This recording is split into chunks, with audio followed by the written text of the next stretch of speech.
যারা পিআর এর পক্ষে, এটা তাদের দায়িত্ব হবে তাদের এজেন্ডাকে এনে জনগণের কাছে নিয়ে জনগণের ম্যান্ডেট দিতে হবে।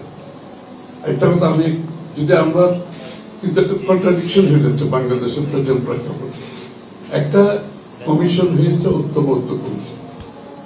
আমার সাধারণভাবে আমি যেটা বুঝি, ঐক্যবদ্ধ কমিশন হয়েছে কনসেনসাস বিল্ডিং, অর্থাৎ যতটুকু ঐক্যমত হবে আমরা সেই জায়গাটা ক্লোজ করতে হবে, রাইট?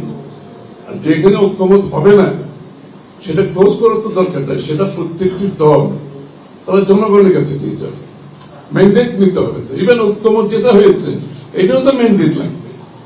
বাংলাদেশের জনগণ আমাদের 20টা দলকে, রাজনৈতিক দলকে কোনো দায়িত্ব তো দেয় নাই যে আপনারা বসে বাংলাদেশের ভবিষ্যৎ ঠিক করে দেন। ফার্স্ট অফ অল আমি এখানেই কোয়েশ্চেন করতেছি, ঐক্যবদ্ধ কমিশনে আমরা যা করতেছি, হু আর উই? বাংলাদেশের জনগণকে আমাদেরকে দায়িত্ব দিচ্ছে আপনারা 20-30টা দল বসে আগামী বাংলাদেশ কেমন হবে, বাংলাদেশের গণতন্ত্র কিভাবে হবে, গণতন্ত্রের প্রক্রিয়া কি হবে, এই দায়িত্ব কেউ তো দেয় না আমাদেরকে। এটি একটা হচ্ছে আমাদের মানে ডেমোক্রেসিতে হচ্ছে conversation, dialogue, interaction is a process, ওইটার মাধ্যমে এই কাজটা আমরা করতেছি। সুতরাং আমাদের ওই লিমিটেশনটা আমাদের বুঝতে হবে যে এখানে কিন্তু সব জায়গায় ঐক্যমত হবে না, কেন আমরা তো বাকশাল করছি না, বাকশাল করার চেষ্টা করা ঠিক হবে না। আমরা সকলে আলাদা আলাদা ভিন্ন ভিন্ন দল করছি।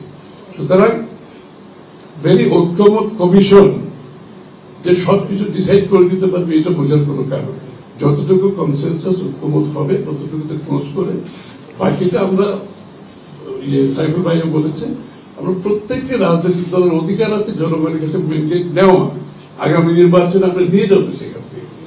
এখন এখানে যেমন বিএনপি 31 দফায় সবকিছু আসেনি, আমাদের তো কোনো সমস্যা নেই।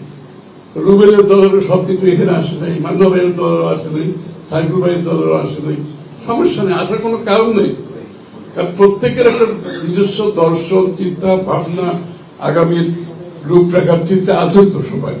সুতরাং আমরা যে সব জায়গায় ঐক্যমত হবো তা তো না। এখন কি আপনি যে বিষয়গুলোতে ঐক্যমত হয় নাই, আপনি কি সবগুলোর উপর এখন কি গণভোটে জিততে পারবেন? তাহলে এই প্রশ্নটা কেন আসছে? আমি এই কি বলবো, পিআর এর জন্য আমাকে গণভোটে যেতে হবে কেন? আমাদের তো প্রত্যেকটি দলের অনেকগুলো ইস্যু আছে যেগুলো ঐক্যমত হয় নাই। তাহলে ওই যদি গণভোটের প্রক্রিয়া আপনি যেতে চান আগামী 2 বছর, তো আপনাকে গণভোটই করতে হবে। ফার্স্ট অফ অল এই দায়িত্ব আমাদেরকে কে দিয়েছে এই সিদ্ধান্ত নেওয়ার জন্য? আমাদেরকে জনগণ এই দায়িত্ব দেয় নাই।